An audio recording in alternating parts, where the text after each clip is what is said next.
voters who we think might be receptive to our point of view or our platform. But I'd like to know, as a general matter, how do you distinguish between somebody like Senator Feinstein alluded to, using social media as a means to recruit and incite lone wolf terrorists like the one that plowed down unsuspecting New Yorkers yesterday, killing 8 and injuring 11 others?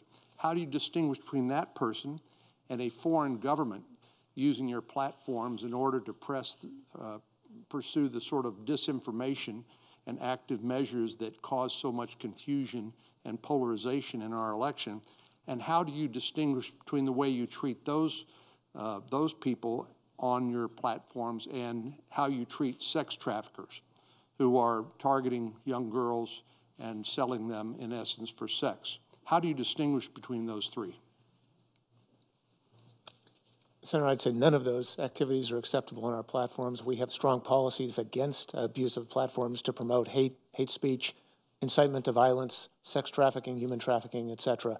In addition, when you have the added layer of a deceptive actor like a foreign government trying to push its points of view in deceptive ways without identifying itself, etc., that separately violates another layer of our policies. Goes back to what we talked about earlier. We also have the same policies prohibiting all of this. We've had the best success so far looking at the behavior and the signals we see only on the Twitter side around how accounts are linked and the activity of those accounts, where they're logging in from, what they're doing with each other, to stop these bad actors before they're even able to tweet. A good example of this is on the terrorism side. We are now able to automatically detect and take down 95% of terrorist accounts, 75% of those before they tweet for the first time. So because we're focusing on behavior and not the content, we don't have to wait for them to get their messages out. We take those down proactively before they're able to speak. I would just add, Senator, that of the 3 forms of abuse of the platform you described, child safety, terrorism, and foreign interference in elections, the first 2 we've been working on for quite a long time as an industry and with government, and I think we have a proven track record of working well together as an industry and with government to make sure we're taking appropriate steps to address those abuses. We have work to do, but we have made progress. This threat of foreign interference in the elections is something where we do need to up our game, I think, as a company and as an industry and working with government. But the success we've made, or the successes we've had on those first 2 forms of abuse gives me some reason for optimism going forward with respect to our ability to address the foreign interference threat. For each of you, have the terms of service of your company changed at all since the 2015-2016 actions of Russia? Your terms of service?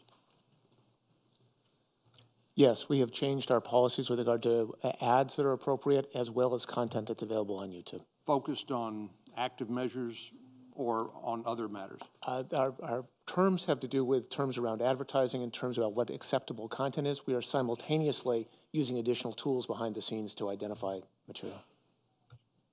It's very similar at Twitter. It's the same as true for Facebook. Why should your companies be treated any different than the press from a legal accountability standpoint?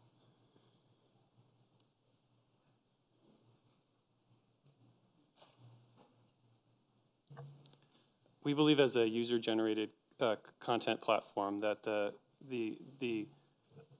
rules around Section 230 provide a platform to our users around free speech and expression, and don't require us to take a bias on removing content that we fear will violate certain rights. And so we work actively to prohibit things like violence and terrorism and abuse and harassment.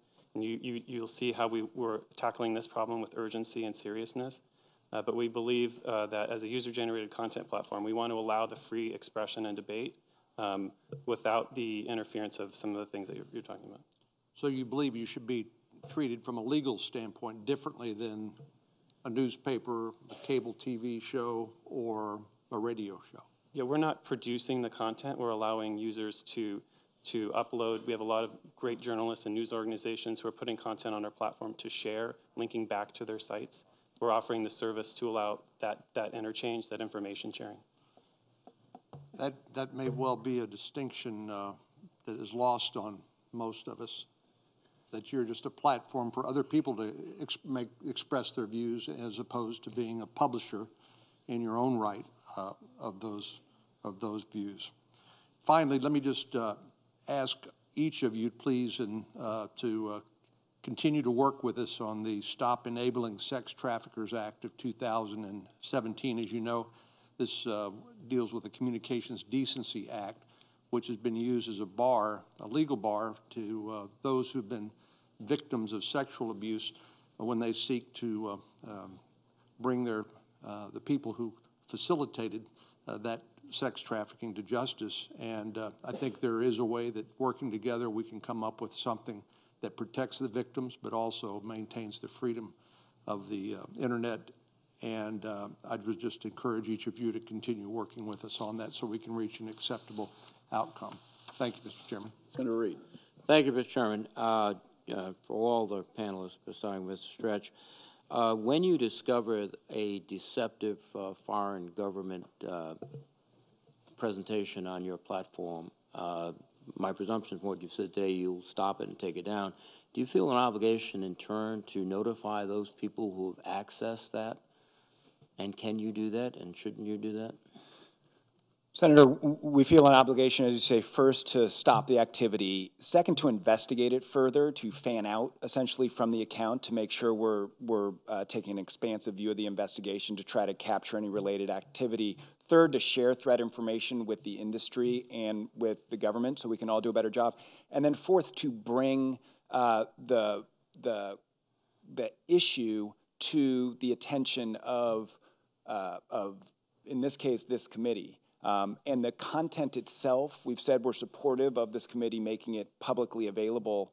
The question of reaching out to individuals who may have seen it is a much more difficult and complex one, but we believe our commitment to transparency on this issue generally should address that.